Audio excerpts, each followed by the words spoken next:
Muy buenos días, agradecemos la presencia de cada uno de ustedes y lamentamos hoy día que no nos haya podido acompañar María José Saldívar, ministra de Trabajo y Previsión Social, quien por razones de salud no puede estar con nosotros. Agradecemos la presencia del subsecretario del Ministerio de Trabajo y Previsión Social, Fernando Arap, quien nos acompaña, y de todos nuestros panelistas en el día de hoy.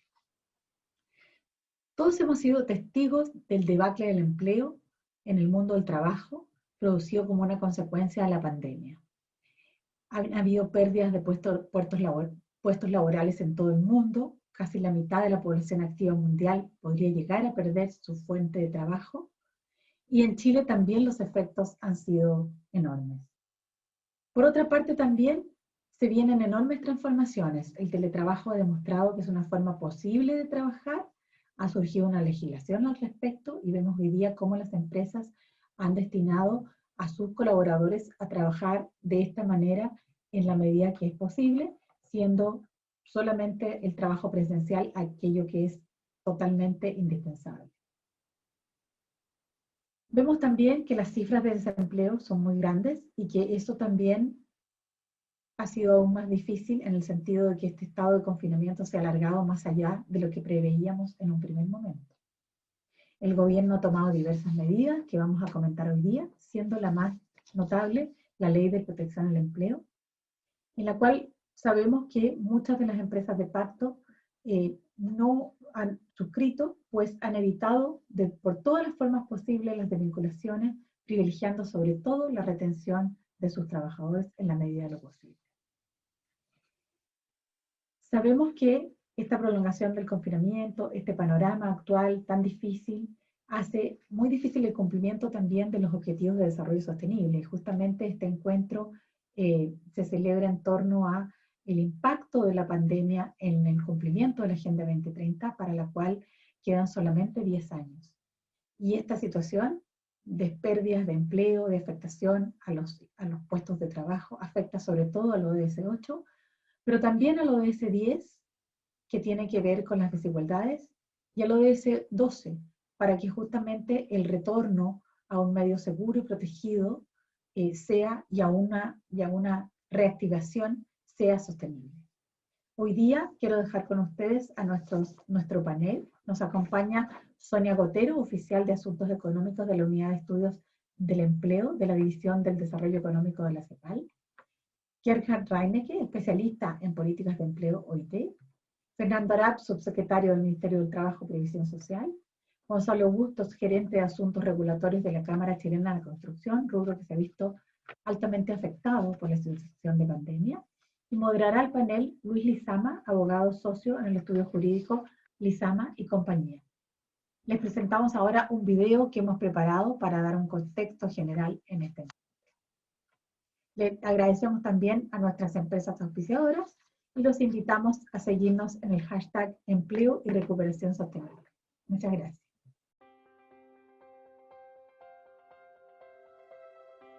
La crisis del COVID-19 ha afectado profundamente el mundo del trabajo.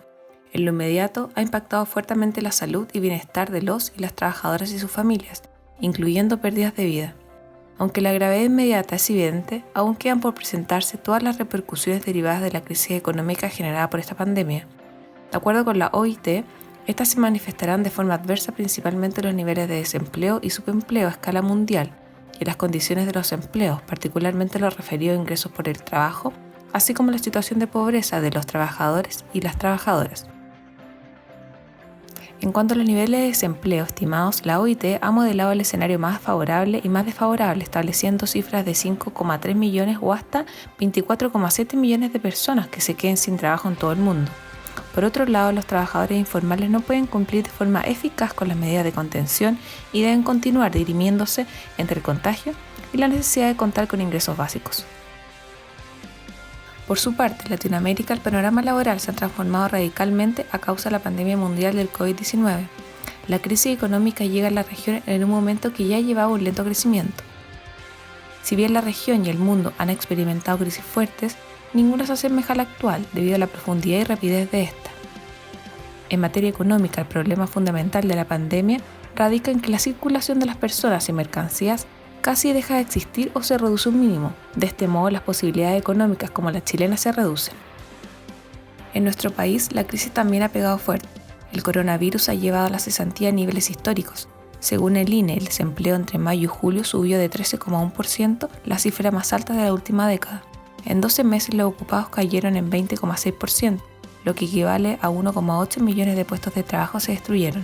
Es la tasa más alta en los últimos 10 años, también con el impacto en el empleo informal y en las pymes. Lamentablemente, con anterioridad a la crisis social en Chile y la pandemia mundial, una cantidad importante de pymes ha desaparecido o caído en insolvencia o dificultad de pago.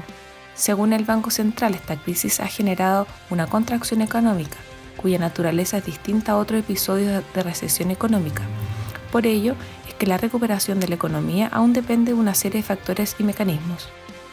El Gobierno de Chile ha propuesto una serie de reformas legales que han reconfigurado el panorama del trabajo y cuya intención es atender al nuevo escenario trazado por las medidas sanitarias para combatir la crisis. Sin embargo, dada la prolongación del confinamiento, el panorama actual requiere un trabajo arduo y colaborativo, con el fin de un retorno seguro, promoviendo el crecimiento económico inclusivo y sostenible, además de un trabajo decente para todos, tal como lo promueve el ODS 8, objetivo que tiene como emblema proteger los derechos laborales y promover un entorno de trabajo seguro y protegido para todos los trabajadores, incluida la fuerza de trabajo migrante y las personas con empleos precarios. Además, la pérdida de empleo tiene impacto en el ODS 10, pues a las desigualdades y discriminaciones preexistentes en la nueva configuración de la escala laboral y económica se suman los impactos negativos derivados de la pandemia. Es vital reactivar la producción y el consumo, pero aspirando a una recuperación sostenible, teniendo en cuenta el ODS 12. El consumo y la producción mundiales como fuerzas impulsoras de la economía deben tomar en cuenta las vulnerabilidades de la fuerza laboral que hace parte de esta recuperación y representar un actor clave del consumo. Asimismo, las medidas de reactivación para una recuperación económica deben considerar el uso del medio ambiente natural y de los recursos de una manera que impida seguir generando efectos destructivos sobre el planeta. Chile ha destacado a nivel mundial por su actividad económica minera, su incidencia en la generación de energía renovable no convencional y específicamente la solar. Ambas son industrias cuyo rol será clave en la reactivación y recuperación. Los trabajadores y trabajadoras de esta industria son en general fuerza laboral calificada y también enfrentan los desafíos de cambio en el escenario laboral. Hasta que la pandemia no acabe, también continúan los dilemas de proteger la salud y vida de la fuerza laboral de forma efectiva, así como continuar con la actividad productiva y evitar la destrucción de las fuerzas de trabajo. Según los expertos, la reactivación del empleo será muy lenta y se verá con mayor fuerza hacia el 2021. Se espera que el retorno gradual a las actividades tenga un impacto positivo en el comercio, la construcción y en todas las áreas, lo que hace prever que hacia los próximos meses se pudieran ver cifras más favorables. Bajo este escenario, el encuentro de relaciones laborales, futuro del empleo y perspectivas para una recuperación sostenible busca generar instancias de diálogo y de trabajo colaborativo entre actores relevantes del país y empresas socias de Pacto Global, para contribuir a una reactivación sostenible que permita a nuestro país superar esta crisis con esperanza y realidad. De la Unidad de Estudios de Empleo de la División de Desarrollo Económico de la CEPAL, que después continuará con la presentación de Gerardo Reinecke, especialista de políticas de empleo de la OIT. Muchas gracias por acompañarnos hoy, Sonia y Yerjan. Sí. Adelante. Bueno, partiendo por agradecer la invitación a este evento, a Margarita, a todo el equipo de Pacto Global. Bueno, segundo, felicitaciones por el video que nos han presentado, resume todo, no me necesita. Muy bien, la verdad que muy bien resumido los principales puntos, la situación particular del país. Pero bueno, vamos a intentar colaborar un poco más a este debate con mi presentación. Primero, bueno, quisiera decir también que en este último tiempo he estado participando en varios seminarios y eventos de este tipo con esta posibilidad que tenemos de estar en muchas partes sin salir de nuestra casa. Y quisiera destacar que he visto en general en este país el grado nivel de participación y de involucramiento tanto de representantes del sector público como del sector privado y de la academia, que es muy importante para contribuir al debate de cómo hacemos para mejorar la situación en la que estamos. Así que, bueno, espero poder contribuir a este debate. Voy a compartir mi pantalla en este momento. Ahí, perfecto. Listo, presentándoles un poco de del trabajo que hemos hecho, como presentó Margarita, en la Unidad de Estudios del Empleo de la División de Desarrollo Económico en CEPAL. Voy a poner mi timer para no excederme del tiempo asignado. Bueno, como bien se decía en el video, evidentemente este año va a estar marcado por lo que ha sucedido con la expansión del virus del COVID-19, que fue declarado pandemia en marzo, que para poder enfrentarlo, digamos, y para evitar contagio, la mayoría de los países de la región tuvo que declarar el paro obligatorio de actividades a partir de marzo de este año, y obligación al confinamiento, digamos, en muchos casos, y restricción a la movilidad de las personas. Esto también, como todos decían en el video, fue algo muy inesperado para todos. Así, por ejemplo, en las previsiones de crecimiento del producto que se hace en nuestra división, en diciembre del 2019 creíamos que éramos pesimistas cuando pronosticamos un crecimiento tan bajo del 1,3%, y bueno, como esto ya a marzo del 2020 ya habíamos cambiado a una caída de 1,8%. Lamentablemente, en julio de este año, las estimaciones son de una caída del producto en torno al 9,1% a nivel regional. Esto debido a la expansión que ha tenido, a la duración en el tiempo que ha tenido esta situación, digamos. Y bueno, esta es una de las caídas más graves que tiene que enfrentar la región de los últimos años. Evidentemente el impacto en los mercados laborales ha sido disruptivo, realmente muy, muy grande, en muchos sentidos, digamos. Todos los trabajadores nos hemos visto afectados por esta situación. Las personas que estaban trabajando en general en relación de dependencia han visto reducciones en sus horas de trabajo, reducciones de salarios, en muchos casos lamentablemente ha habido despidos. También, digamos, para poder enfrentarlo, la situación, principalmente al principio, muchas empresas para poder mantener la relación laboral optaron por adelantar licencias, ya sea de vacaciones, enfermedad, y evidentemente también ha habido una expansión del trabajo a distancia.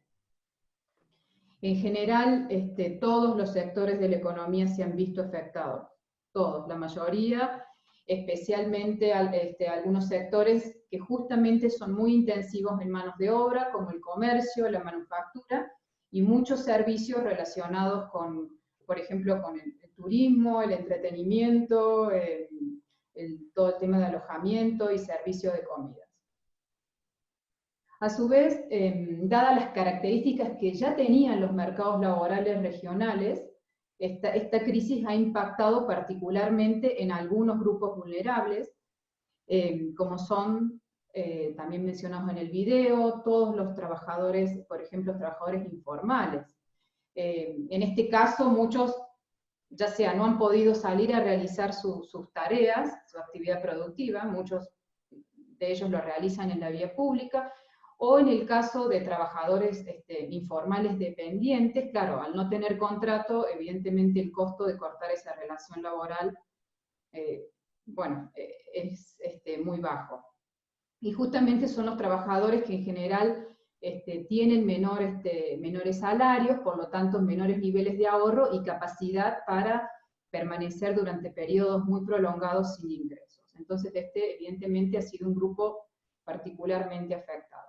También hay otros grupos en los cuales todas las investigaciones han centrado su atención, como las mujeres, los jóvenes, en los cuales, por ejemplo, en el caso de las mujeres ya se partía de situaciones de participación laboral más baja, de mayor representación en el sector informal, de menor acceso a puestos jerárquicos y por lo tanto menores salarios.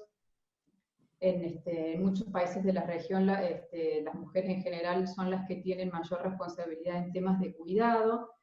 Entonces, bueno, esta pandemia ha venido a reforzar estas brechas y bueno, y a esto se le suman algunos potenciales problemas que pueden surgir dentro del seno del hogar por las políticas de confinamiento. Entonces, hay grupos particularmente afectados que se han estado estudiando en la región, y bueno, en el caso de las pequeñas y medianas empresas también han sufrido mucho el impacto de esta crisis porque evidentemente en general tienen menor acceso a crédito, menor capacidad para estar por periodos más prolongados, digamos, sin recibir ingresos, y por lo tanto se han visto más expuestas al riesgo de cierre, digamos, de sus actividades.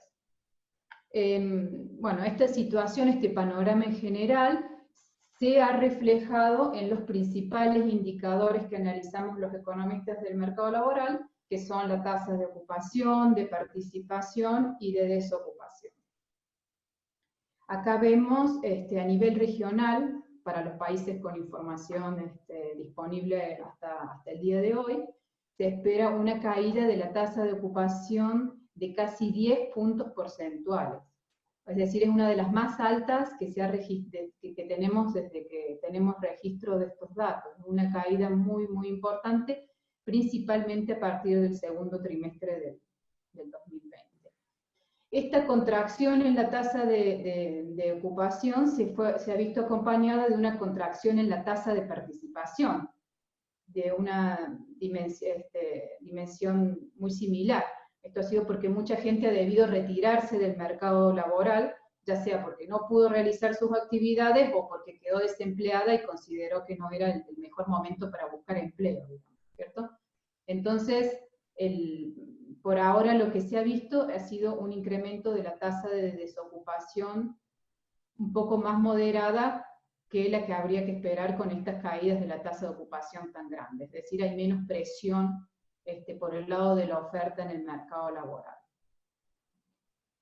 Bueno, en las siguientes diapositivas quería resumir un poco la situación de Chile, que también ha sido mencionada en el video, y bueno, básicamente lo que ha sucedido en el país está en línea un poco con lo que ha sucedido en casi todos los países de la región. Esta importante caída en la tasa de ocupación que muestran las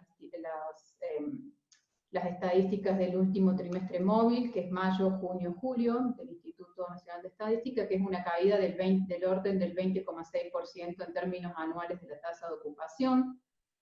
En general ha sido generalizada esta caída, casi todos los sectores, pero bueno, vemos el sector, justamente como mencionaba Margarita, de la construcción particularmente afectado, pero también el de servicios de alojamientos y comidas, y el del comercio.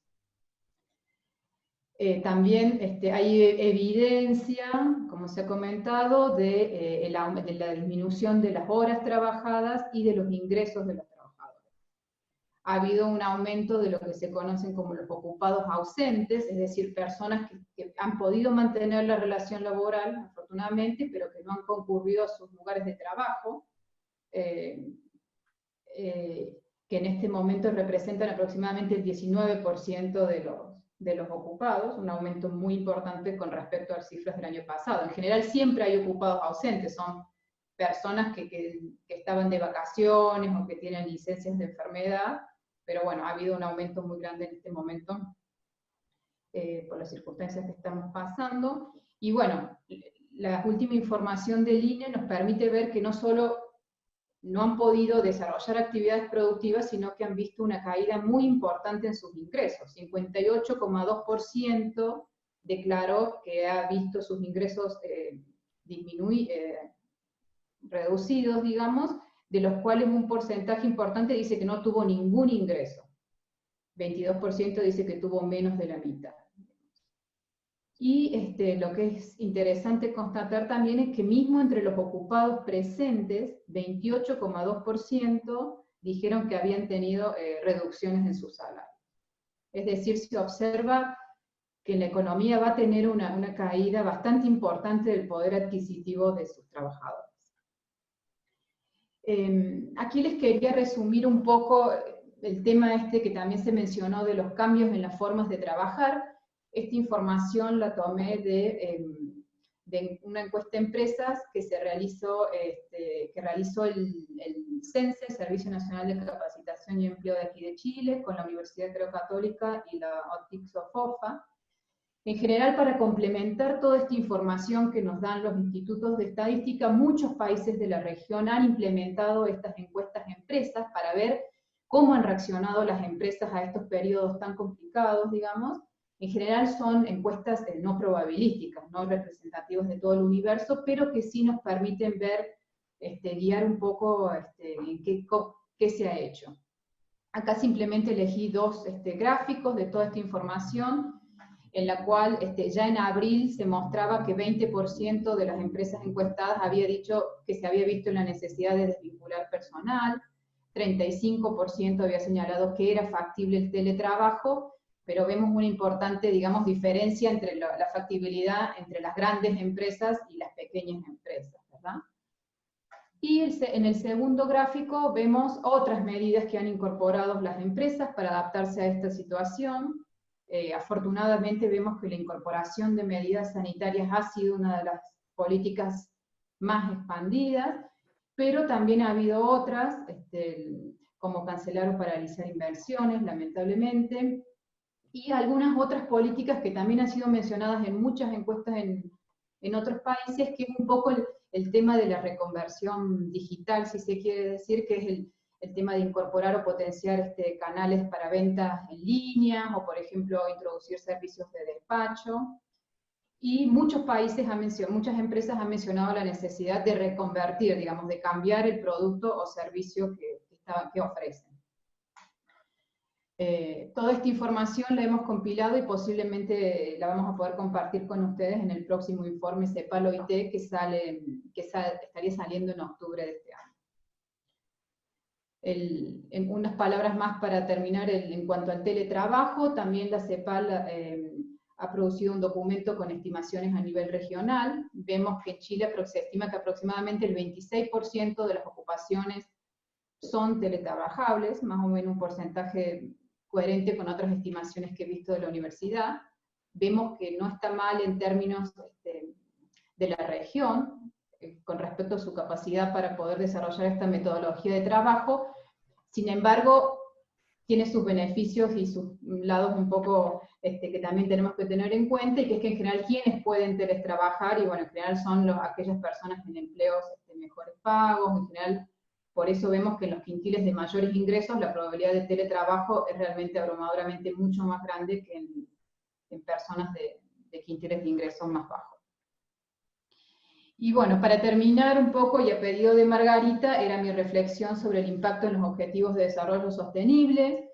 Evidentemente, todo lo que hablamos ahora va a impactar en el cumplimiento de metas establecidas en el objetivo número 8, que establece justamente un crecimiento del producto, un determinado nivel de crecimiento del producto y la promoción del trabajo decente. Pero claro, como el trabajo es la principal fuente de ingreso de muchos hogares, va a haber un impacto en muchas de las metas del objetivo de desarrollo sostenible 1 de pobreza, pero también en el 2 del hambre. A su vez, como vimos, no afecta en forma igual a distintos grupos de la población, digamos. Incluso en términos de acceso, ¿quiénes son los que tienen acceso a la tecnología, conexión rápida de banda ancha? Bueno, cuando pensamos en todos esos factores, en los grupos particularmente afectados, nos damos cuenta que también puede haber retrocesos en otros ODS, principalmente en el ODS 4, relacionado con la educación, en el 10 de igualdad, en el 5 de igualdad de género. Y bueno, también pienso yo que mientras peores sean las condiciones económicas, efectos más negativos va a tener en la cohesión social, y en este caso mayor va a ser la degradación del medio ambiente, por así decirlo, o el cuidado o la atención a cuestiones ambientales. Entonces evidentemente va a haber un impacto en muchos de los otros objetivos de desarrollo sostenible.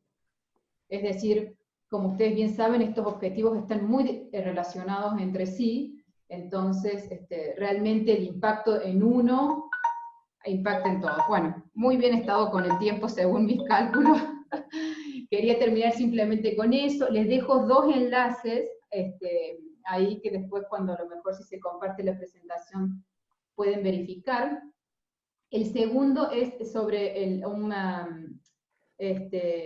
un observatorio COVID que hace la CEPAL, donde hay muchos estudios, estadísticas, el de aquellas personas que quieren profundizar en un tema en particular puede ir a buscar ahí.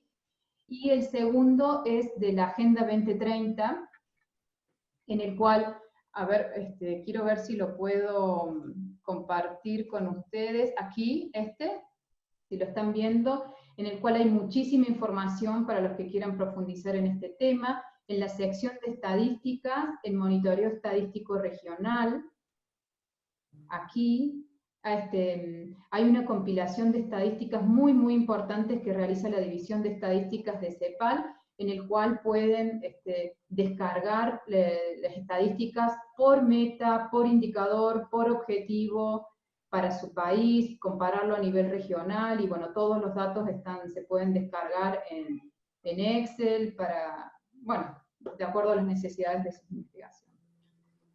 Bueno, eso sería todo lo que había preparado para ustedes. Muchas gracias y quedo atenta a las preguntas que pueda haber. Muchas gracias a Sonia Contero, oficial de Asuntos Económicos de la Unidad de Estudios de Empleo de la División de Desarrollo Económico de la CEPAL. Y ahora dejamos con ustedes a Gerhard Reinecke, especialista en políticas de empleo de la OIT.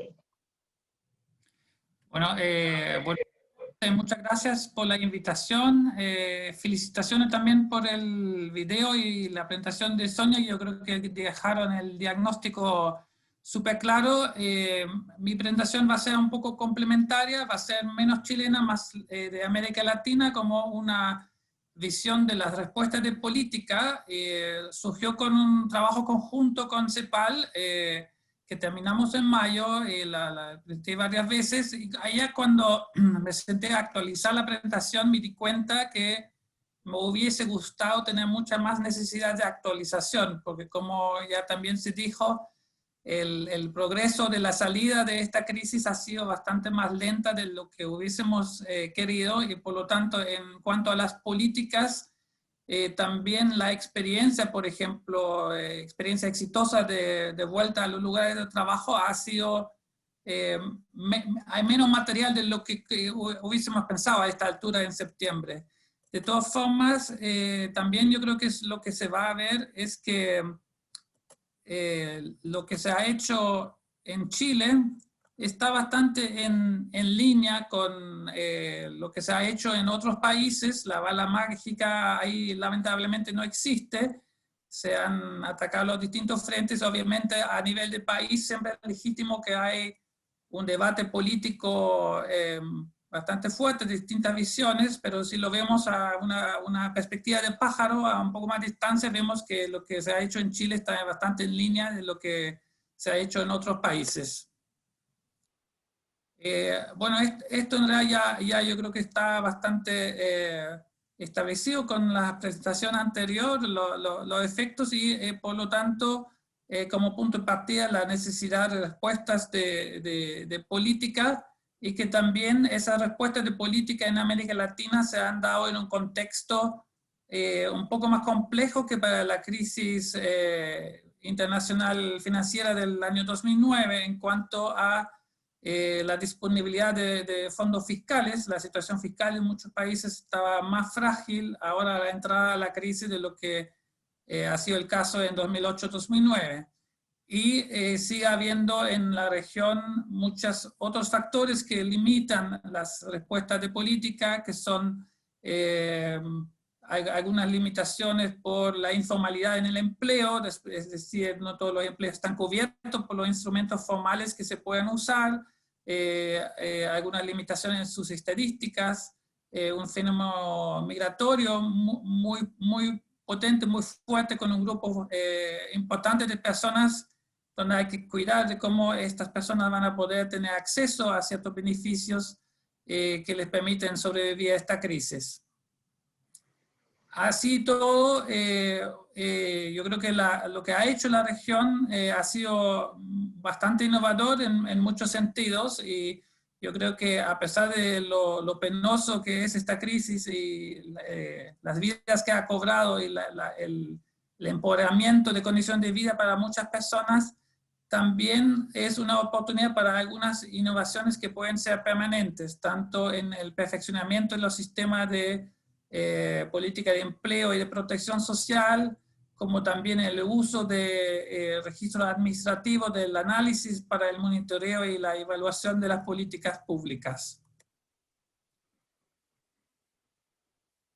Bueno, un primer eje de eso es obviamente que las políticas de seguridad y salud han cobrado una importancia central en las políticas de empleo. Si antes siempre decíamos como OIT lo importante que son para proteger la salud y la vida de los trabajadores, ahora además de eso son también parte integral de cualquier política de empleo, porque el éxito de las políticas de empleo está condicionado por el éxito en el control de los aspectos de salud ocupacional. Y en esto, lamentablemente, la vuelta a los lugares de trabajo, como yo decía al inicio, ha sido más lenta y menos lineal de lo que se esperaba. Por ejemplo, en los países aquí de Cono Sur, Paraguay, hace poco era un país muy exitoso en el control de los números de la pandemia y tenían un plan de cuarentena inteligente que también conllevaba una vuelta a los lugares de trabajo, y lamentablemente en varias de las fases se han quedado pegados e incluso han tenido que retroceder porque al relajar las medidas han vuelto a aumentar los números. Y eso obviamente tiene implicancias también para la vuelta a los lugares de trabajo. Y bueno, pensando en Chile, es obvio que si tenemos varios millones de personas viviendo en comunas con cuarentena, que eso, a pesar de que uno haya pensado en las medidas de prevención de contagio, eso es un fuerte freno a la reincorporación. Acá tenemos como la jerarquía de las medidas de protección. Y obviamente ahí abajo viene la base de la pirámide, que son los medios de protección personal como mascarillas y guantes, pero tenemos que tener la conciencia que esas medidas son relativamente menos efectivas que otras, que ahí vamos aumentando en la pirámide, y obviamente lo más efectivo es la eliminación de riesgo por vía, por ejemplo, de teletrabajo, que comentaba Sonia, que en Chile el 26% tienen ese potencial de los empleos, pero con un fuerte sesgo según categoría socioeconómica, es decir, que hay también una brecha que justamente los trabajadores de menor ingresos tienen menos chances de usar esta vía. Y obviamente hay otras medidas intermedias que tienen que ver con la organización del trabajo, haciendo que no se topen tantos trabajadores a la vez, y barreras físicas entre ellos, estos acrílicos y varias medidas que todas son obviamente importantes, pero como decíamos, no existe lamentablemente la bala mágica. Estas políticas de seguridad y salud en el trabajo tienen que ir de mano también con un fuerte componente de formación y educación. Yo creo que ahí también el rol de los actores tripartitos es indiscutible, o sea, no tan solo porque como OIT siempre pensamos que el diálogo social es bueno, sino que es obvio también mientras más diálogo haya, más hay apropiación por parte de los actores y un rol más activo también en asegurar su implementación en el día a día. Entonces, la gestión participativa de la seguridad y salud en el trabajo es súper importante. Y en forma complementaria, eso es algo que se ha analizado en forma estadística, el testeo y el seguimiento podrían disminuir el impacto en el laboral en un 50%. Lo que se ha hecho ahí es, desde la OIT en Ginebra, es comparar el impacto en el empleo. En ese momento el indicador que más se usaba era la pérdida de horas de trabajo entre los países con más inversión en intensidad de prueba y rastreo con los otros países. Se veía que efectivamente en los países donde más se logró esto del rastreo de los contagios, efectivamente el impacto de la crisis en el empleo es mucho menor. Y yo creo que si vemos, digamos, los países que en este momento son más exitosos, que son algunos pocos países de Asia, por ejemplo, vemos que ellos han trabajado muy fuertemente a ese aspecto, y bueno, es obviamente también un frente acá en Chile, que el número de pruebas diarias ha aumentado mucho, estamos como 30.000, pero a la vez también está ese debate que en realidad, aún así el número es tan alto que no existe una trazabilidad tan alta como se quisiera.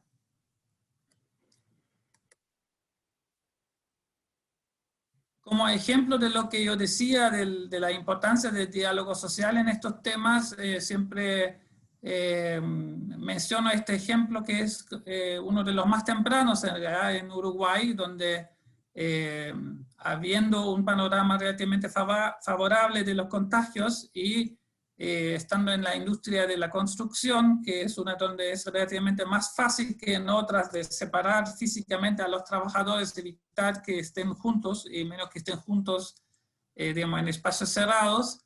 Y muy tempranamente entonces hubo este acuerdo tripartito donde acordaron ciertas reglas, protocolos para la vuelta de trabajo, que yo creo que posteriormente también en otras industrias y otros países también se ha hecho, y obviamente es algo que también requiere de la flexibilidad de poder ajustarlo después en función a cómo progresa la pandemia y su combate. El otro eje que yo sé que en Chile siempre está muy debatido, muy discutido, es el de proteger el empleo, los ingresos de los trabajadores y el limitar el impacto en las empresas. En realidad, en casi todos los países de la región se han flexibilizado las prestaciones por desocupación. Entonces eso ha tenido distintas formas. Son, si recuerdo bien, 9 países de América Latina y el Caribe que tienen un seguro de desempleo, tal como lo tiene Chile. Obviamente esto es una fortaleza en este contexto porque uno puede, como se ha hecho, digamos, ajustar las condiciones de acceso y de los beneficios para enfrentar la crisis. En cambio, otros países que no tenían ese seguro de desempleo han tenido que inventar subsidios y prestaciones de la nada, sin la institucionalidad previa, y eso ha sido más difícil, aunque también varios países han tenido experiencias bastante innovadoras e interesantes al respecto.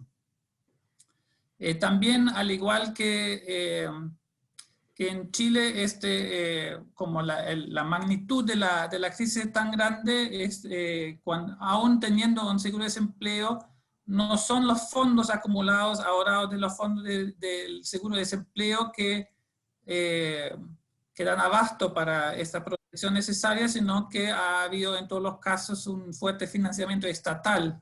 Entonces, el seguro de desempleo en el fondo se ha usado como una institucionalidad de entrega de beneficios y también de registro de estar fuera del trabajo. Pero como mecanismo financiero sí se ha tenido que usar también fondos fiscales. Después, bueno, otros aspectos que son ya bastante conocidos también, de ajuste de horarios, se puede usar el banco de horas. En Brasil se existía y se ha cambiado un poco para ampliar su uso, por ejemplo. Y como decía, también muchos países de la región con una informalidad aún mayor que en Chile, y a estos trabajadores informales también les sabe que entregar algún tipo de ingresos para que puedan sobrevivir. Siempre el problema es que los montos en general son bastante menores, que son prestaciones de corto plazo, aunque ya se ha descubierto en el contexto de lo que estábamos hablando, de la necesidad de ampliar los plazos de los beneficios, y eso ya ha sido asumido, digamos, de que donde se habían previsto solamente 2 pagos inicialmente, que esto obviamente no basta si la crisis sigue como ha seguido, entonces se ha extendido la duración. Bueno, entonces la ley de Chile, yo creo que es un ejemplo que se integra bastante bien en este panorama regional. No voy a entrar en detalle porque ustedes la conocen mejor que yo. para así ir un poco al otro extremo de la región, los países del Caribe que tienen también un seguro de desempleo han hecho un poco lo mismo. Obviamente son sistemas más pequeños porque son países muy pequeños, pero también el espíritu ha sido lo mismo, digamos, mejorar las condiciones de acceso, también flexibilizarlo en cosas muy operativas como la necesidad de acercarse físicamente a una oficina, de tratar de digitalizarlo lo más posible justamente para evitar contagios y de aumentar las prestaciones por medio también de una inyección de recursos fiscales.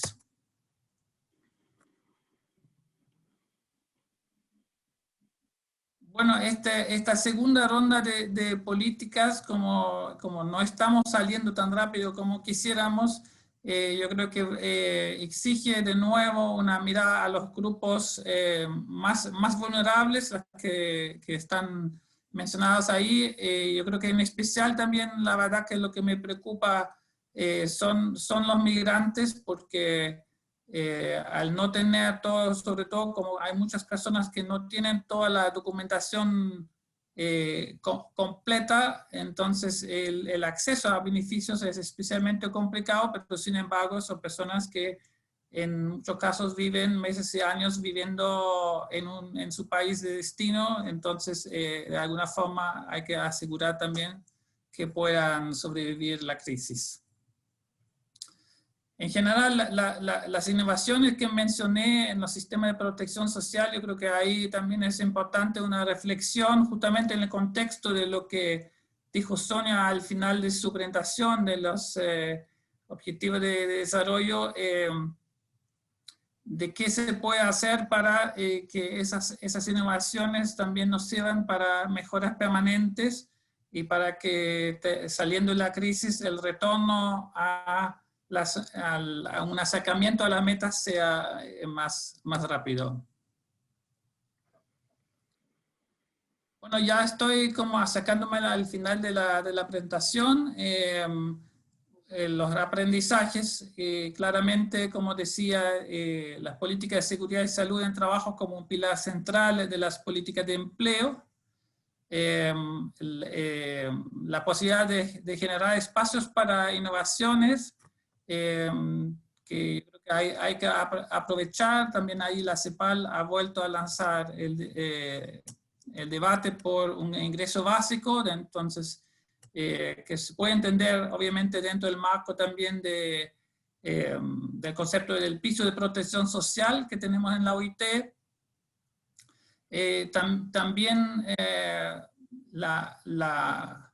el análisis de los mercados laborales en general está muy basado todavía en las encuestas de fuerza laboral, las encuestas de empleo.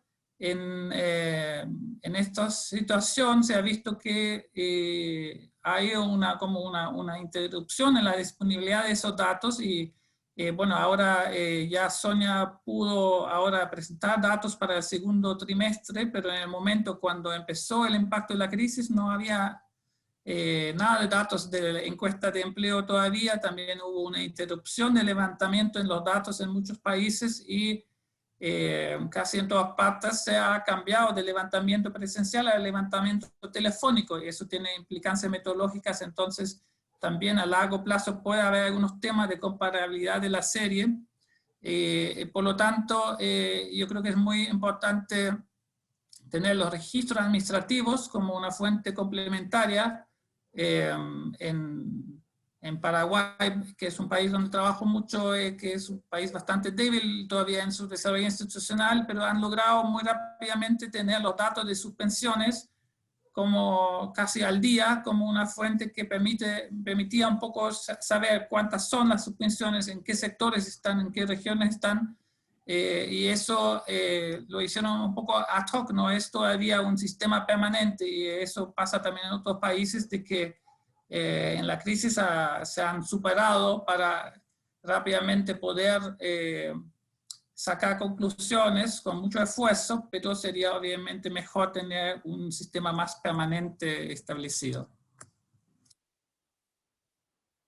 Bueno, la visión de futuro es claramente no es simplemente solamente volver a la normalidad, que si todos lo quisiéramos, de las cosas más básicas de volver a quererse salir con los amigos, o sea, yo creo que todos anhelamos esta normalidad, pero yo creo que realmente es un momento también de plantear, bueno, cómo podríamos hacer algo para que esta normalidad sea una normalidad mejor. Porque de hecho esta crisis ha desnudado en forma muy, muy cruda el costo que tiene la informalidad y la desigualdad que tenemos en los mercados laborales en Latinoamérica, en el Caribe. Yo creo que también está claro que las normas internacionales de trabajo son una herramienta útil para enfrentar estas tareas. Y cuando hablo de normas, esto también en algunos casos estamos trabajando en modernizar estas normas. Hay nuevas situaciones que obviamente hace 100 años cuando empezó la OIT no los preveíamos. Hay algunas normas, cuando festejamos los 100 años de OIT, vimos ese contraste de que hay algunas cosas de hace 100 años atrás que siguen siendo sumamente actuales, como por ejemplo el tema de la jornada de trabajo, y otras que son, obviamente requieren nuevas reglas, que hay nuevas formas de empleo. Estamos con todo el tema de trabajo por plataformas, que no se sabe muy bien muchas veces si son asalariados o son trabajadores por cuenta propia. Todos estos temas hay que ordenarlos y yo creo que las regulaciones, las normas son una parte de las herramientas para hacerlo. Entonces, con eso incluyo diciendo que las políticas para la recuperación deben apuntar no solo a una nueva normalidad similar a la anterior, sino a una normalidad mejor, con mayor formalidad, equidad y diálogo social. Muchas gracias.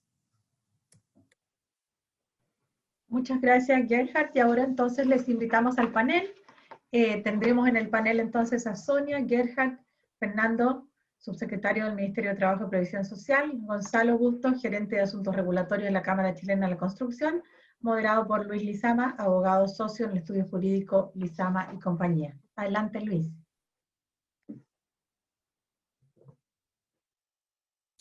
Muchas gracias, Margarita, por esta invitación para moderar esta conversación a partir de 12 buenas exposiciones de la CEPAL y de la OIT. Han sido muy claras Sonia y Gerhard para dar un diagnóstico acerca de la grave crisis que está viviendo el mundo y en particular la región. Y tenemos un panel de invitados para poder conversar respecto justamente de ambas exposiciones.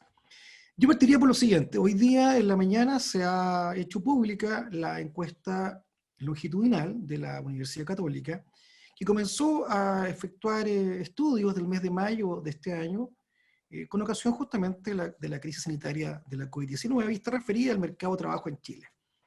Y hasta ahora lo que había como conclusión de esta encuesta era que había una caída libre de la tasa de ocupación, de la tasa de empleo en nuestro país en el último año, y que evidentemente ese era un problema que preocupaba a quienes han elaborado esta encuesta. Sin embargo, hoy aparece un dato interesante en la medida en que se detiene esta caída libre de la tasa de empleo en el mercado laboral chileno, y es más, se revierte la tendencia y en consecuencia hay una recuperación en materia de empleo. Eso es por una parte. Y por la otra, un tema relevante que además tiene mucha consistencia con lo que sostuvo Gerhard en su exposición y también Sonia, las personas que trabajan en forma remota en el mes de agosto declaran que son un 24% de la población en Chile. Yo quisiera preguntarle a Fernando Arap, ¿qué opina justamente de esta última encuesta longitudinal y esta detención de esta caída libre de la tasa de empleo y que se revierte justamente esta tendencia en el mercado laboral chileno? Bueno, muy buenos días, muchas gracias Luis por la pregunta, agradecer a Margarita por la invitación, felicitar a Sonia y a Gerhard por sus presentaciones previas, saludar también a Gonzalo Bustos en el panel. A ver, sin duda, este dato que nos da a conocer hoy día la Universidad Católica es una buena noticia, ¿cierto? Dentro de todas las malas noticias que hemos tenido en materia de empleo durante estos últimos meses. Por primera vez, al menos desde el mes de mayo, se detiene no solo el deterioro en la tasa de ocupación, como venía siendo ya de manera constante en los últimos meses, sino que incluso tiene un efecto rebote. Hay un alza, según la encuesta que nos dio a conocer hoy día la Universidad Católica a través de David Bravo, hay un rebote de alrededor de 2 puntos de aumento en la tasa de ocupación, tanto en hombres como en mujeres. Sin duda es una buena noticia en términos de que sabemos que a medida que el país y las distintas ciudades van saliendo de sus etapas de cuarentena y va avanzando este desconfinamiento que nosotros hemos llamado paso a paso laboral, evidentemente se van a ir reactivando los puestos económicos. De acuerdo a esta encuesta que fue dada a conocer en la mañana, yo estaba analizando ahora recién los datos, se muestra además, que creo que es un dato relevante, que el 80% de la recuperación, son más de 300.000 nuevos puestos de trabajo que se recuperan desde julio a agosto, el 80% son en sectores vulnerables, y creo que es una buena noticia, porque han sido los sectores más perjudicados. Pero sin duda, falta mucho. O sea, esto lo venimos diciendo hace mucho tiempo, el panorama laboral es muy complejo. Y detrás de estas cifras, detrás de estas estadísticas, detrás de estos fríos números hoy día, hay personas y hay familias que la están pasando realmente mal. Y especialmente determinados sectores de nuestra economía y de nuestro país. Lo decía muy bien Sonia en su presentación, las mujeres.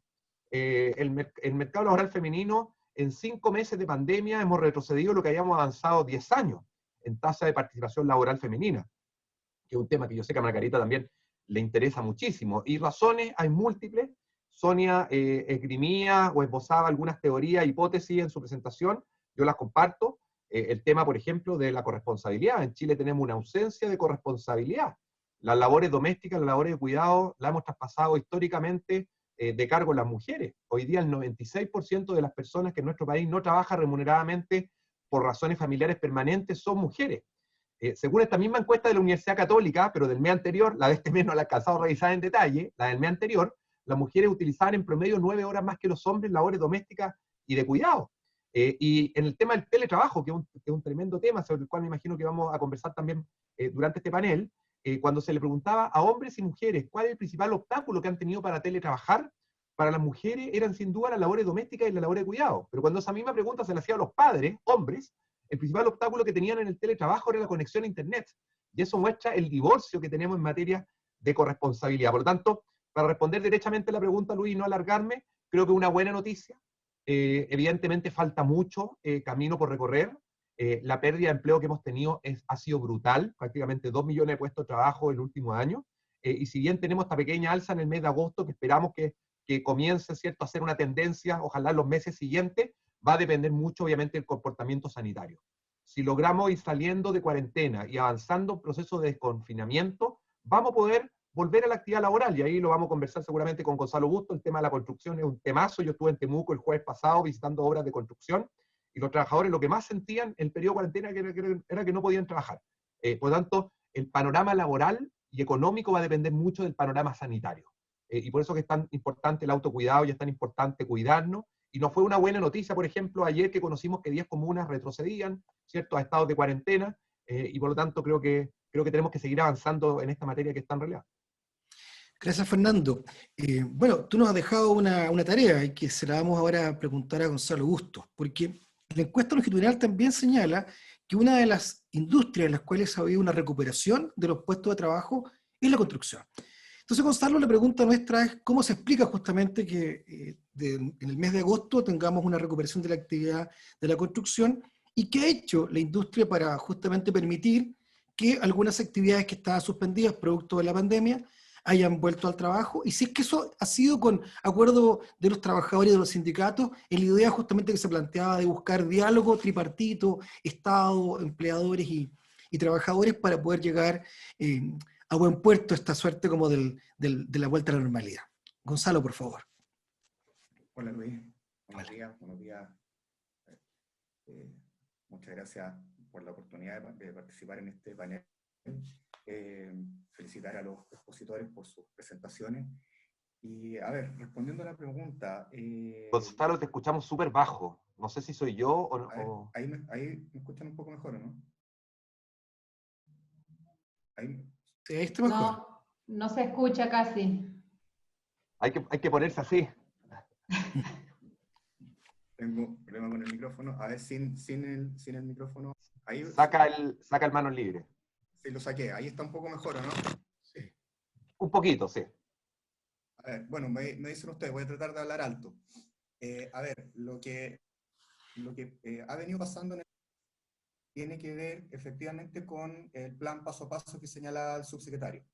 Las obras de construcción han podido lentamente ir reiniciando su actividad, fundamentalmente en el sector inmobiliario, porque recordemos que el sector relacionado con la infraestructura pública estaba declarado actividad esencial y por lo tanto la paralización de esas obras fue menor que la del sector inmobiliario, pero la vivienda privada tenía prohibición de funcionar. Pero en este plan paso a paso, en las comunas que han ido saliendo del confinamiento y que están en etapa 2 y con mayor razón las que están ahora en etapa 3, ha habido un pequeño repunte en la empleabilidad porque hay empresas que están empezando a funcionar.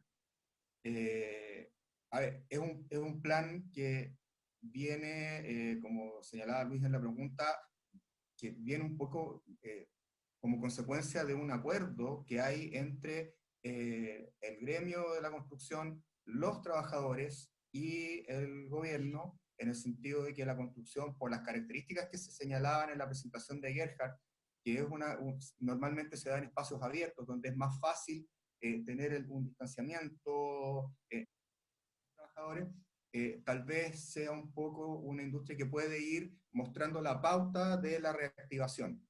Lo que ha pasado entonces es que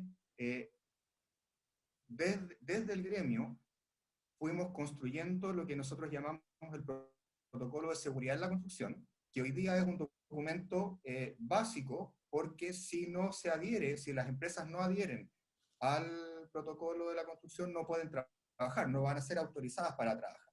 Y este protocolo es firmado tanto por la empresa como por los trabajadores. Los trabajadores se comprometen también a cumplir el protocolo porque es la forma en que finalmente nosotros podemos estar seguros de que estamos todos comprometidos en esta causa. Lo que ha pasado, para darles algunas cifras, es que durante el último mes los permisos de obras que están tratando de retomar la actividad, se han presentado 110 permisos. De esos 110 permisos, envuelven a 287 obras. Recordemos que en el mes de mayo, que fue el pic de obras paralizadas, llegamos a 900 obras paralizadas, lo que afectaba a un universo de 380.000 trabajadores del sector construcción. Ya este mes, con estos 110 permisos que se han pedido, y que pueden beneficiar a un total de alrededor de unos 25.000 trabajadores, ya hay 116 obras que tienen autorización de funcionamiento y tienen que cumplir con los protocolos, hay que esperar el confinamiento, la suscripción del protocolo de seguridad, o sea, no es instantáneo, no es que las obras empiecen a funcionar mañana, además viene todo un periodo de limpieza, de desinfección, que demora alrededor de 20 días, 2 semanas, 3 semanas es más o menos el periodo que toma una obra para poder reanudar completamente la faena. Pero eso ya ha significado que hay 116 obras autorizadas, lo que va a significar que alrededor de 9.000 trabajadores de la construcción van a poder retomar sus actividades durante este periodo. Quedan pendientes alrededor de 140 a 150 obras que están solicitando la autorización hoy en día, lo que hace la diferencia, alrededor de 16.000 trabajadores que podrían retomar la actividad en un futuro cercano, en la medida que estas obras se vayan autorizando. Entonces, a eso responde un poco este pequeño repunte. Sin embargo, seguimos preocupados porque al mes de septiembre de la Ley de Protección al Empleo señalaba que tenemos 150.000 solicitudes aprobadas, por lo tanto, seguimos con un problema serio. Entonces, en este plan paso a paso que ha señalado el subsecretario, lo importante es que ahora en el siguiente paso se puedan ir incorporando obras que estando en comunas desconfinadas, en etapa 2 o en etapa 3, ya se pueda ir avanzando en el sentido de que trabajadores que vivan en comunas que siguen en cuarentena puedan empezar a trasladarse a sus lugares de trabajo porque esas obras están empezando a funcionar. Entonces, ese es el siguiente paso y eso es lo que esperamos en los próximos meses. Ahora, si nos da el tiempo más, les puedo contar cuál es el plan que hemos ido desarrollando, tanto de inversiones públicas y privadas, y la consecuencia que nosotros estimamos en la absorción de mano de obra para el periodo, lo que nos queda del 2020-2021. Pero eso, tal vez si nos da el tiempo hacia el final, lo puedo comentar con un poco más de detalle. Gracias, Gonzalo. Vamos a preguntarlo. Bueno, una pregunta que también voy a hacer a partir de lo que ha señalado Gonzalo, tiene que ver con lo siguiente. Nosotros hemos, en el caso nuestro, el sistema jurídico chileno ha logrado aprobar una ley de protección del empleo a partir justamente de un régimen de seguro de cesantía que tenía dos componentes, ¿no? Un componente individual, hay una cuenta individual abierta para cada trabajador con aportes que efectuaba él mismo y su empleador, y además un fondo solidario que era financiado con aportes del Estado y aportes de los empleadores. Una figura que combina elementos de solidaridad, de reparto, y elementos los cuales cada cual capitaliza de un modo individual. Y le hemos dado un destino distinto, ¿no? Porque los fondos acumulados para hacer frente al riesgo al desempleo se han utilizado ahora para permitir que trabajadores que no han perdido su trabajo puedan recibir un ingreso durante el tiempo que está suspendido su vínculo laboral. Eso por la suspensión. Y luego, esta misma ley planteaba la posibilidad de la reducción de la jornada de trabajo con un, evidentemente, consecuente reducción del salario, pero cobrando prestaciones con cargo también al seguro de cesantía. Pregunta para Sonia y Gerhard. La misma pregunta para ambos. ¿Les parece que ha sido una buena política pública la adoptada por Chile? Y en segundo lugar, ¿creen ustedes que se pudo adoptar porque tenemos un modelo que contempla justamente esta suerte como de virtuosa combinación entre un sistema en el cual se rentabiliza de forma individual por el trabajador y con fondos solidarios aportados por el Estado a los empleadores? Sonia, por favor, y luego Gerhard. Hola, bueno, muchas gracias por la pregunta. Acá luchando con los chicos que justamente quieren entrar en este momento a la sala en donde estoy, así que trabé la puerta. Bueno, mis reflexiones con respecto al seguro de desempleo en general, bueno, primero mencionar, como dijo Gerhard, que Chile es uno de los pocos países de la región que tienen esta institucionalidad. Y eso es algo realmente muy positivo y que ha sido muy útil para enfrentar este periodo de pandemia. Incluso yo creo que el debate a partir de ahora en otros países va a ser de incorporar este tipo de institucionalidad, de ver cómo lo han hecho. Bueno, como su nombre lo dice, es un seguro, digamos, es un seguro que cubre a las personas contra un riesgo, en este caso el riesgo de pérdida de su trabajo, de su fuente de ingreso. Y en general, bueno, surgió para proteger a un trabajador asalariado contra el riesgo de perder su trabajo. Evidentemente son institucionalidades dinámicas que se van modificando, que se van cambiando, que empiezan a intentar incorporar a otros grupos de trabajadores, como los trabajadores temporarios, los trabajadores del servicio doméstico, incluso ahora están en debate todo el grupo de trabajadores de plataforma, que por ahí no se relacionan ni con el empleo en relación de dependencia convencional tal cual, ni con un trabajo independiente con todas las características de este tipo de trabajo. Entonces, es una institucionalidad dinámica que afortunadamente Chile la ha tenido, que está en cambio constante.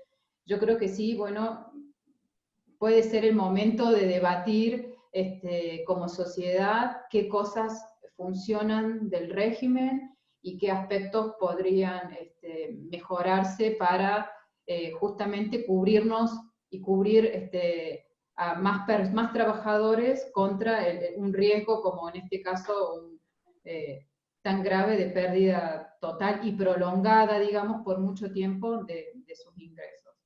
Entonces, en ese sentido pienso que sí, realmente se puede aprovechar es una oportunidad para que como sociedad se debata los beneficios, lo que ha resultado bien y en qué puede seguirse mejorando el sistema.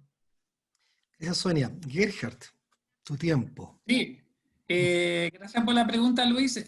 La verdad es que es una pregunta bastante complicada de contestar porque justamente el modelo permanente en tiempos normales de que ha tenido el seguro de cesantía con la crisis se va alterando porque ahí hay una combinación de elementos contributivos, es decir, con las cotizaciones y no contributivos por vía de impuestos. Como yo dije en mi presentación, no tan solo en Chile, sino en casi todos los países, ha sido necesario inyectar fondos fiscales. Y eso está bien, y aprovechar esta institucionalidad bastante fuerte que ya tiene el país, que tiene la ventaja que, bueno, ya hay un mecanismo que permite, digamos, establecer la situación laboral en que se encuentran los potenciales beneficiarios, y hay un mecanismo establecido para hacer llegar los beneficios a los beneficiarios. Eso está muy bien. Pero para contestar la pregunta en su globalidad hay que ver en realidad el panorama completo, es decir, ver a los trabajadores cubiertos por el seguro de cesantía versus aquellos que no lo están, que son, por ejemplo, trabajadores informales, y uno tiene que tener cuidado, obviamente, que si uno da una inyección muy fuerte o exclusiva a este mecanismo, de que uno podría, sin quererlo, hacer algo que contribuye a una mayor desigualdad entre los trabajadores formales que están beneficiándose del seguro y los otros que están afuera. Entonces, eso en realidad no puede contestar solamente mirando el seguro, sino que hay que verlo en conjunto con los otros subsidios que sabemos que en Chile existen, que se han debatido también si son bajos, altos, etcétera, que no me voy a meter en el detalle fino porque no tengo, digamos, la precisión, no he hecho un estudio acabado sobre el impacto distributivo, pero en todo caso es algo que hay que ver en su conjunto, y eso en realidad en otros países es más fuerte aún esto, porque como ustedes saben, en el contexto latinoamericano, Chile es uno de los países con una informalidad que, aún siendo alta, es más baja que en otros países. Gracias, Gerhard. Y gracias, Sonia. Fernando, hay un tema del cual no hemos hablado, pero hemos dado algún dato, ¿no? 24, 26% de la población está trabajando en forma remota.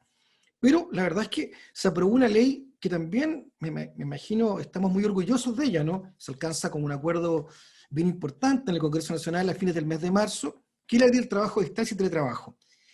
¿Qué perspectivas ve el gobierno de justamente aplicar esta ley de teletrabajo y trabajo a distancia en el futuro? En el sentido justamente, sí, claro, se advertía en las exposiciones de Gerhard y de Sonia que los beneficiados con esta modalidad laboral eran quienes tenían ingresos más altos, ¿no? Y que tenían la posibilidad de trabajar desde su casa. Pero pensando justamente en una nueva normalidad, esta normalidad de que nos hablaban, ¿no? Una normalidad con más acuerdos sociales, una normalidad con más regulación. ¿Cómo ves el futuro del teletrabajo en Chile, Fernando? Sí. A ver, gracias, Luis. Efectivamente, yo comparto con Sonia y Gerhard. Sonia da algunos datos. Efectivamente, hoy día el 25% de las personas, según todas las encuestas, la encuesta del INE, la encuesta de la Universidad Católica, los datos que planteaba Sonia, muestran que están en situación de teletrabajo. Si una ventaja tiene esta ley es que democratiza el teletrabajo en nuestro país. Yo lo dije durante la discusión el año 2018, el año 2019. Antes de tener la ley de teletrabajo, el teletrabajo en nuestro país era un trabajo de élite. Solamente algunas empresas podían teletrabajar y respecto a determinados trabajadores. Y esta ley avanza en universalizar el teletrabajo, especialmente en aquellos sectores que queremos beneficiar, que muchas veces son los sectores más vulnerables. Por lo tanto, creo que eso es importante. En segundo lugar, creo que el teletrabajo llegó para quedarse, no hay ninguna duda. Y tiene diversas virtudes. El teletrabajo es un tipo de empleo moderno, aprovecha esto que estamos utilizando nosotros ahora, que son las nuevas tecnologías, para ponerle al servicio a las personas, mejorar su calidad de vida. Es un tipo de empleo inclusivo, porque permite que sectores que tradicionalmente están fuera o más relegados del mundo del trabajo puedan sumarse a él. Estoy pensando en personas con discapacidad, estoy pensando en adultos mayores, estoy pensando en mujeres, estoy pensando en jóvenes, estoy pensando en personas de regiones. Yo he compartido con varias personas de región. El otro día estuve en un seminario en Valdivia, de manera virtual, y estaban muy felices porque en Valdivia es el epicentro del teletrabajo, según dicen ellos, y crearon ahí una alianza que se llama la Alianza 9.5, que es sobre teletrabajo, y hacen un congreso todos los años donde participan más de 500 personas. Y además un tipo de empleo sustentable, es amigable con el medio ambiente, amigable con la naturaleza, nos ayuda a descontaminar y a descongestionar las ciudades, y en tiempos de COVID además nos ayuda a mitigar los tiempos de traslado. Por tanto, no tengo ninguna duda que el teletrabajo llegó para quedarse. Ahora, creo que hay que ser justo. El teletrabajo en tiempos de pandemia tiene virtudes y tiene defectos. Pero los defectos que hoy día vemos en el teletrabajo, no culpemos al teletrabajo, ¿cierto? Cuando hoy día quienes tienen que estar teletrabajando, a veces, como lo decía Sonia, tienen a los niños dando vueltas, ¿cierto? O a veces cuesta y pasa mucho. Eso no es culpa del teletrabajo, eso es producto de la pandemia, ¿cierto? Y que hoy día tenemos a los niños en la casa porque los colegios están cerrados, tuvimos un traspaso muy abrupto desde la empresa a los hogares.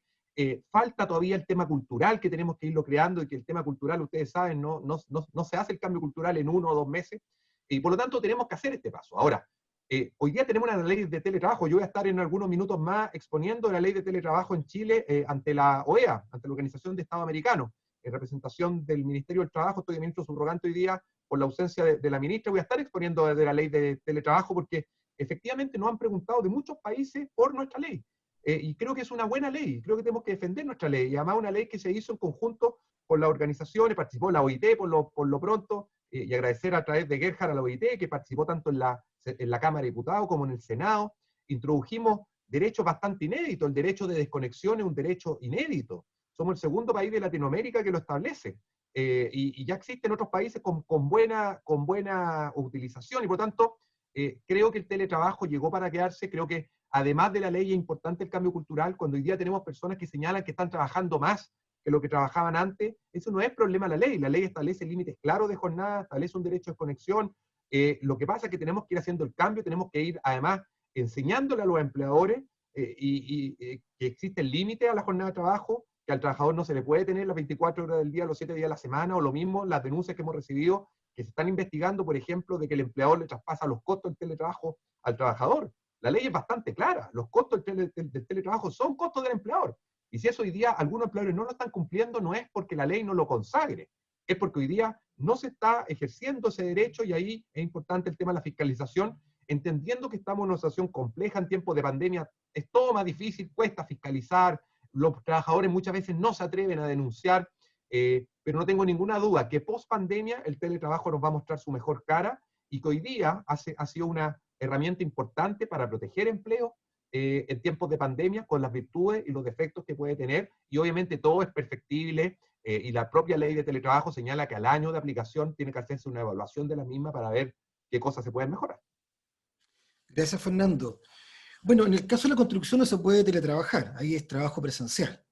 Gonzalo, pensando lo que recién conversábamos, ¿cómo hacer este retorno seguro al trabajo en la construcción? ¿Cuáles han sido, hablábamos de protocolos adoptados entre los gremios, sindicatos y el gobierno?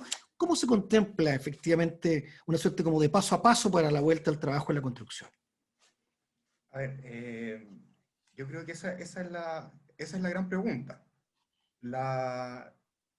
Lo que se ha venido planteando es que efectivamente este regreso tiene que ser seguro, porque si no es seguro, el plan piloto va a fracasar, y si fracasa el plan piloto en la construcción, yo creo que las demás actividades van a sentir ese efecto, y probablemente la reactivación se demore mucho más. Por lo tanto, para el sector, la verdad es que el retorno seguro es primordial, no podemos fallar en eso. Y por eso se ha trabajado en los protocolos, y se ha trabajado en el retorno que contempla algunas prerrogativas para los trabajadores que probablemente en un tiempo normal no están contempladas, como por ejemplo el tratar de no ocupar el transporte público, y se ha puesto como exigencia en esta primera etapa, en este plan piloto, que la empresa tenga que proporcionar transporte privado, ¿ya? Y eso es algo que hoy día está pasando. Ahora, es importante sí tomar las lecciones del sector infraestructura, que como señalaba anteriormente nunca dejó de trabajar, tal vez redujo mucho de su contingente, pero en general las obras no se paralizaron, y siguieron trabajando, y siguieron aplicando estos protocolos que se fueron creando en los últimos meses. La tasa de contagio en obras es muy baja. La última información que nosotros tenemos de la Mutual de Seguridad es que los contagios en obra bordean el 3 por 1000. Entonces es muy bajo, ¿ah?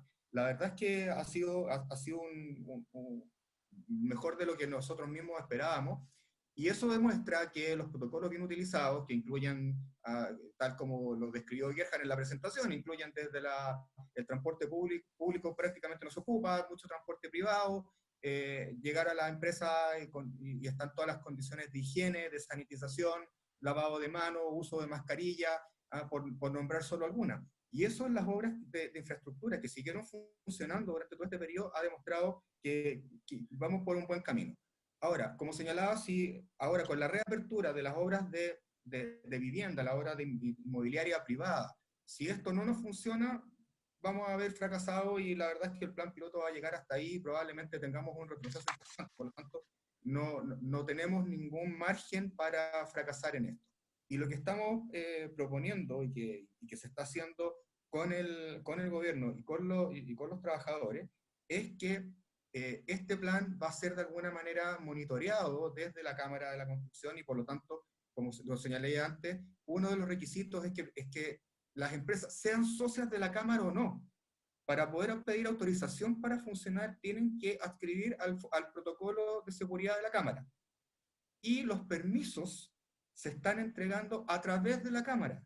También, sean empresas socias de la Cámara o no, una empresa del sector construcción que no sea socia, pero quiere formar parte de este plan paso a paso, tiene que pedir la autorización a través de la Cámara, porque queremos monitorear, porque como no podemos fallar, no podemos darnos el lujo de que esto salga mal, queremos monitorear, y la forma de monitorear es centralizarlo. Entonces hay un área hoy día de la Cámara, que es la Gerencia de Sustentabilidad de la Cámara, que está dedicada a la obtención de los permisos, a señalar los listados de trabajadores que van a estar involucrados en este regreso paso a paso, y que además garantizan que esas empresas hayan adscrito al protocolo de seguridad.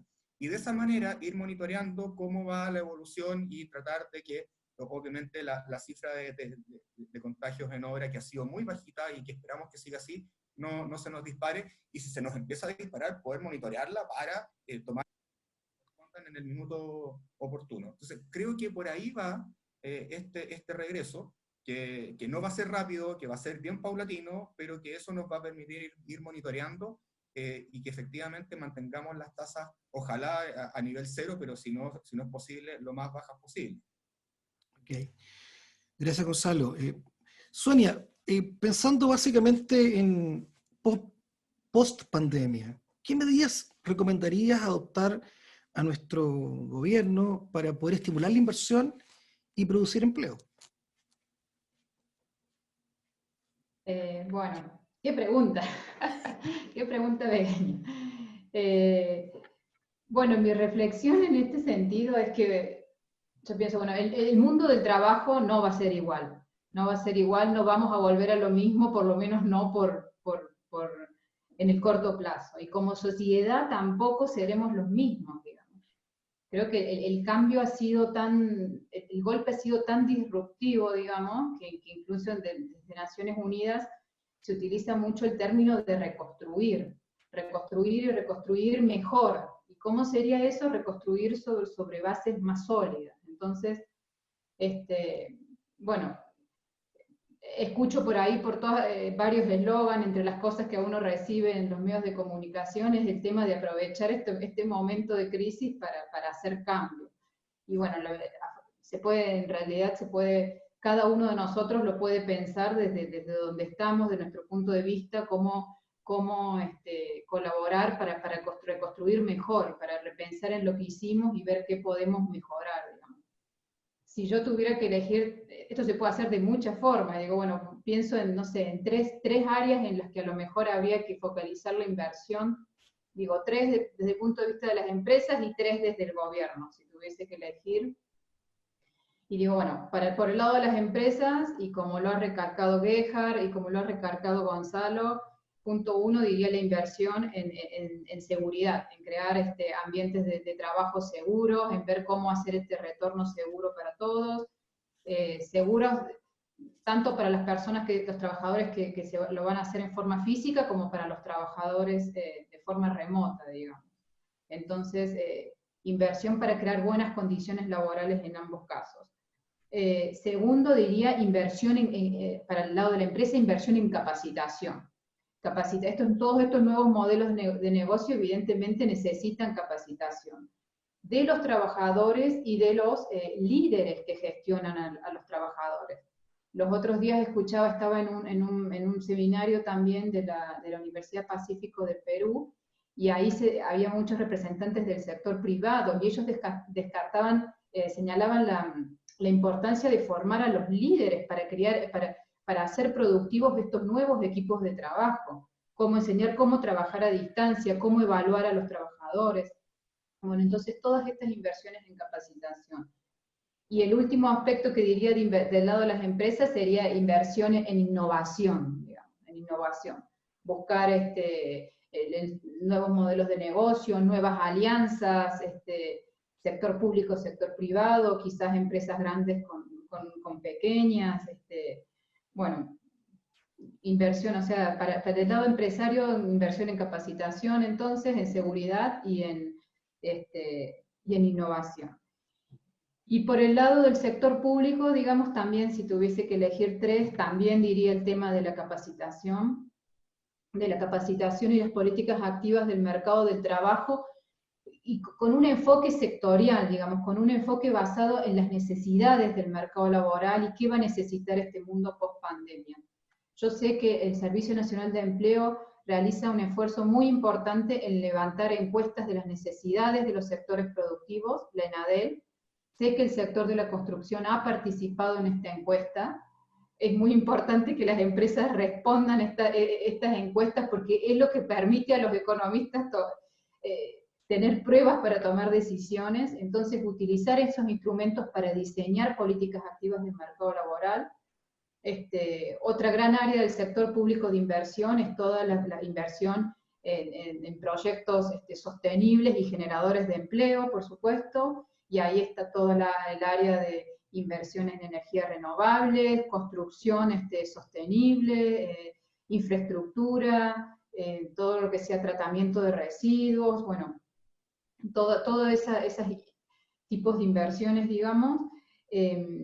Y un último aspecto, para solo quedar en tres por parte del gobierno, diría inversión en trabajar en todas aquellas institucionalidades en las cuales el mercado por sí solo falla, digamos. Y ahí hay una gran cantidad de cosas que sería, bueno, inversión en sistemas de salud, para toda la sociedad. Ya sabemos que una sociedad con un buen sistema de salud, ahora lo hemos aprendido, es una sociedad más resiliente y que vamos a tener menos costos luego en periodos de crisis, inversión en todo lo que sea el accionar para grupos vulnerables, inversión en instituciones que favorezcan la formalización de trabajadores, y bueno, la creación de los marcos regulatorios adecuados para que todos los trabajadores puedan desarrollarse en forma productiva.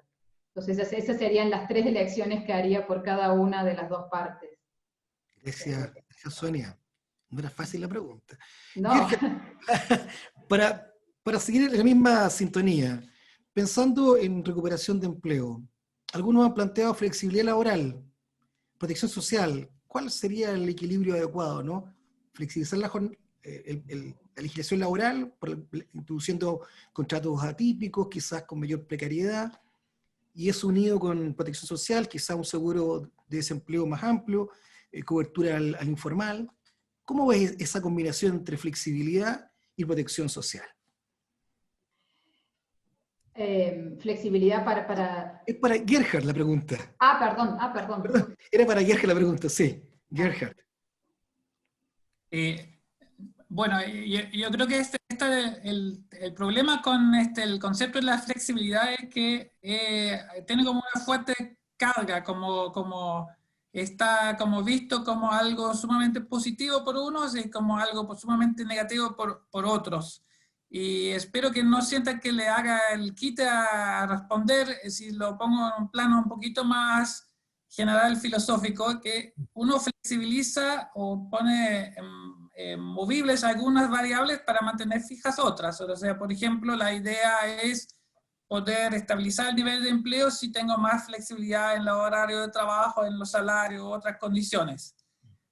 Pero no existe la flexibilidad absoluta porque sería un caos, sería como una crisis generalizada que si todo se cae. O sea, siempre hay decisiones de qué es lo que quiero proteger, a qué variables quiero dar cierta variabilidad y en qué condiciones se establece esa variabilidad. Entonces, a mí me parece que bien entendido en ciertas áreas la flexibilidad puede ser positiva, pero para eso primero tengo que crear un entendimiento compartido entre los actores, especialmente entre empleadores y trabajadores, Y ahí voy a llegar al siguiente punto, que tiene que ver también con la fortaleza del diálogo social. Y entonces, yo creo que si logramos introducir una interpretación más virtuosa de la flexibilidad y de su potencial, lo podemos hacer si también logramos dar una interpretación más virtuosa y positiva del diálogo social y con ello de la fortaleza de los actores sociales.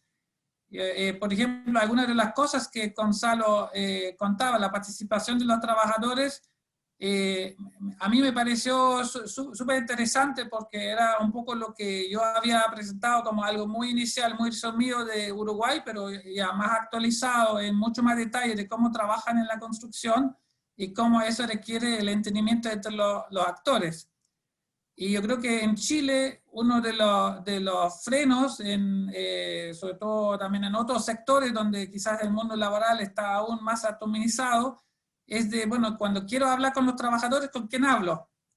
¿Dónde está la organización colectiva que me permite una negociación para establecer acuerdos? Y eso pueden ser acuerdos en torno a temas de flexibilidad, uno puede darle otros nombres, adaptabilidad, lo que sea, pero yo creo que es algo que hay que ver en su conjunto. Si no hay una confianza entre los actores, también es más difícil establecer, digamos, pactos que sean satisfactorios para todos y todos sienten que si están cediendo algo es para lograr otras cosas o por un bien superior. Gracias, Gerhard, y perdón, interrumpo aquí porque sé que Fernando está comprometido con nosotros hasta las 11:30 en punto, así que Fernando, te queremos liberar. Muchísimas gracias por tu participación hoy día. Señor ministro subrogante, disculpa, no subsecretario, hoy día es ministro. Así que muchas gracias y bueno, esperamos que este proceso paso a paso sea exitoso, que podamos salir de la mejor manera de esta difícil situación y que vayamos con una recuperación del empleo muy importante. Así que muchas gracias, Fernando. Margarita, no, muchas gracias por la invitación. Sí, yo lamentablemente tengo que partir, tenemos el evento de la actividad de la OEA ahora en un ratito más, y como salió la encuesta de la Universidad Católica, me tienen loco por el WhatsApp y por redes sociales, porque la verdad es que ha sido una noticia que ha hecho que todos reaccionen, ¿cierto? En términos positivos, obviamente a estos nuevos números que son importantes. Así que nada, agradecer la invitación. Y nada, pues yo creo que ha sido súper interesante, el paso a paso es clave. Cuando uno ve esta mejora en los números, creo que esta mejora en los números no es gratuita, esta mejora en los números y en las cifras dice relación también con el desconfinamiento que hemos ido teniendo, pero vuelvo a decir, si no tenemos una actividad sanitaria acorde a lo que se necesita, vamos a volver atrás. Y ahí es importante, obviamente, no retroceder. Así que agradezco nuevamente, Margarita, la invitación, que han, obviamente, con un muy buen panel. Agradezco a Gerhard, a Sonia, sus intervenciones, sus presentaciones, a Luis Lizama, obviamente, y a Gonzalo Busto. Además, solo permítame señalar que en el tema de la construcción, lo quería decir, uno de los sectores que ha estado especialmente afectado. Hoy ya tenemos 730.000 trabajadores con contratos suspendidos por la Ley de Protección del Empleo, de los cuales más del 20% son del sector de la construcción. De hecho, los tres sectores más afectados en términos de pérdida de empleo, que son construcción, comercio y turismo, coinciden con los tres sectores que más han acogido la Ley de Protección del Empleo. Y entre estos tres sectores tienen más del 60% del total de trabajadores acogidos a la Ley de Protección del Empleo. Por eso resulta tan importante volver a las actividades, pero esta vuelta no es una vuelta a ciegas, esta vuelta debe hacerse siempre protegiendo la vida, seguridad y salud de los trabajadores.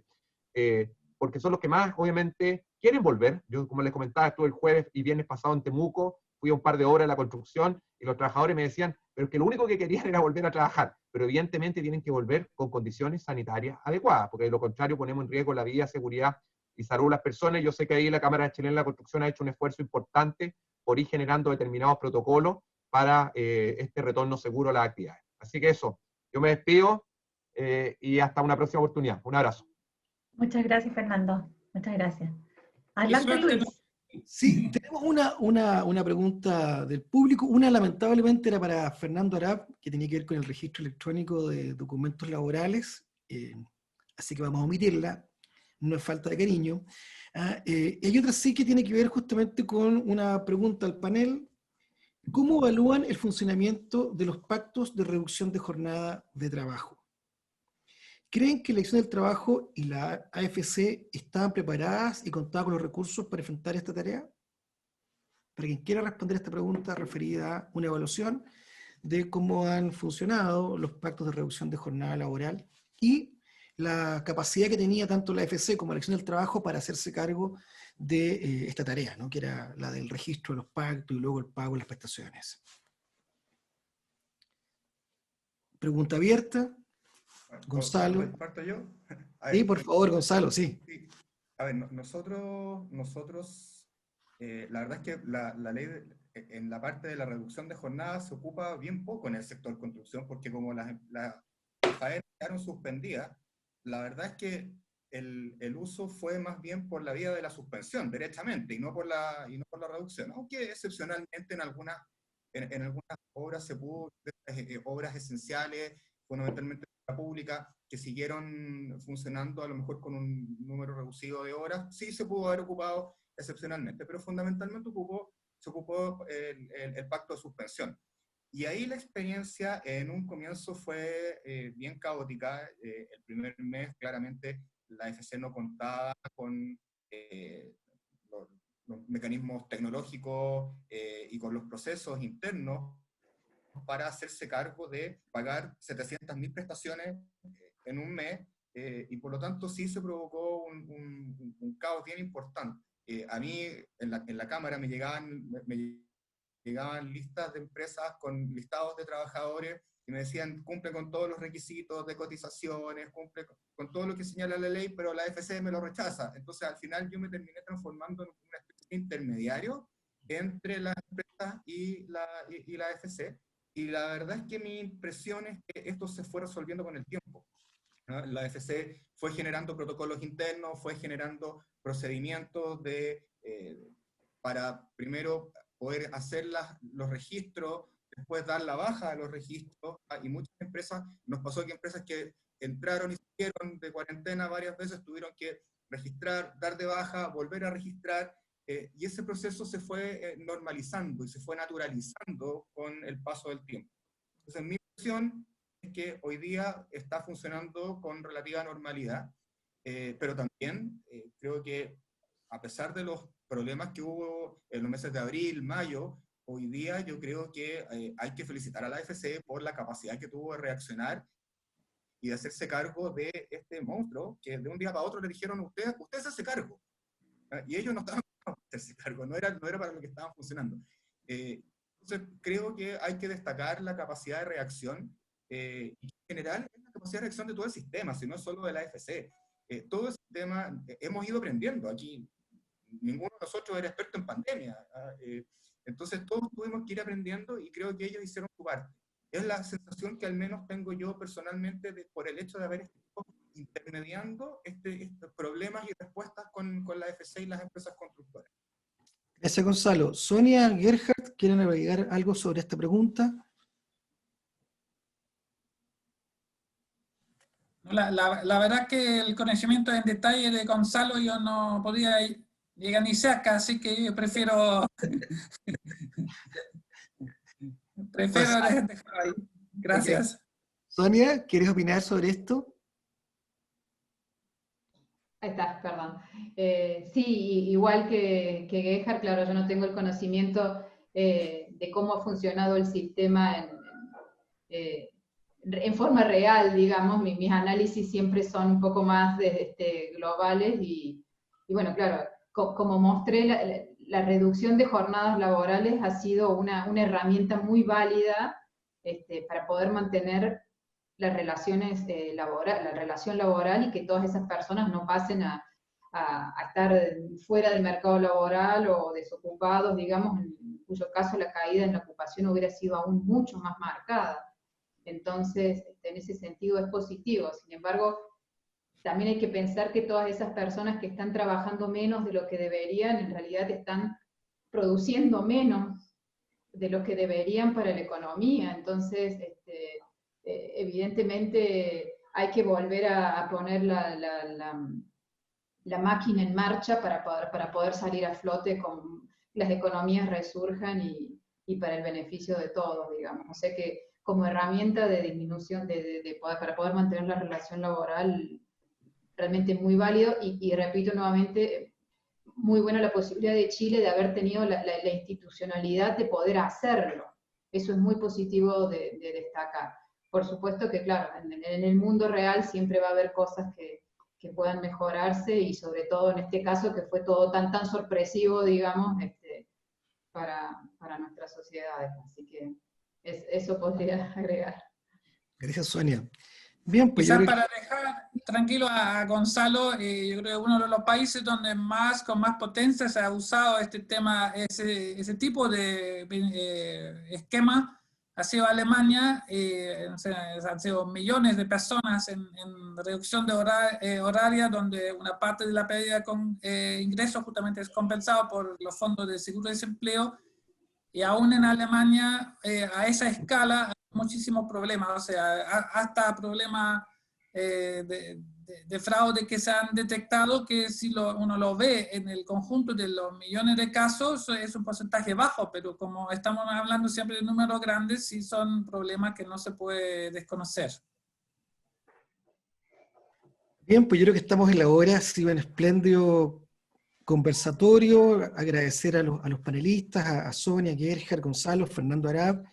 Así que, Margarita, por mi parte, yo he cumplido con el cometido. Así que muchas gracias por la invitación y gracias a ustedes. Muchísimas gracias a cada uno de ustedes por habernos acompañado esta mañana. Ha sido realmente muy interesante poder analizar todos los aspectos que tienen que ver con el futuro del trabajo en nuestro país, esta visión que nos ha dado hoy día Sonia y Gerhard sobre la coyuntura laboral en América Latina y el Caribe en tiempos de pandemia y los desafíos que tenemos frente a ello, la visión también del subsecretario con las medidas que ha debido tomar el gobierno y que va a seguir tomando en función de esta prolongación de la situación más allá de una primera etapa que se preveía, y de Gonzalo con su experiencia en el rubro de la construcción, que esperamos sea exitoso, con un retorno seguro, que vaya adelante y nos dé la pauta para otros sectores también de la economía que se vayan reactivando con esa tranquilidad y ese profesionalismo que ustedes han marcado para instaurar todas estas prácticas y ponerse al servicio no solo, como decías tú, de los socios de la Cámara, sino también de todas otras empresas relacionadas con la construcción. Quiero finalmente decirles a las empresas que nos acompañan hoy día en este encuentro que entre el 21 y 23 de septiembre se celebrará en Naciones Unidas los 75 años de Naciones Unidas, y justamente el secretario general ha querido hacer un llamado a los líderes empresariales de comprometerse con una reactivación sostenible, en lo cual el compromiso de sostener los empleos es fundamental. Las empresas en Chile han hecho un esfuerzo, y nuestras empresas asociadas han hecho un gran esfuerzo por sostener y mantener los empleos, evitar las desvinculaciones, pero claramente algunos han tenido dificultades para llevar ese propósito a cabo plenamente, porque también han disminuido sus ingresos y sus operaciones. De modo que si tienen interés de firmar esta carta compromiso, lo pueden hacer, así que contáctenos porque ya en esa celebración de los 75 años de la ONU se van a presentar todo este número de empresas que hoy día van en 700 en el mundo, que se han unido a este llamado para poner en práctica esta reactivación sostenible. Así que muchísimas gracias a cada uno de ustedes por la participación. Muchas gracias, Luis, por esta moderación, y a cada uno de ustedes por haber participado esta mañana. Y los esperamos en nuestro próximo encuentro de medio ambiente. Gracias por la invitación. Hasta luego, gracias. Muchas gracias. Buen día para todos. Igual, adiós.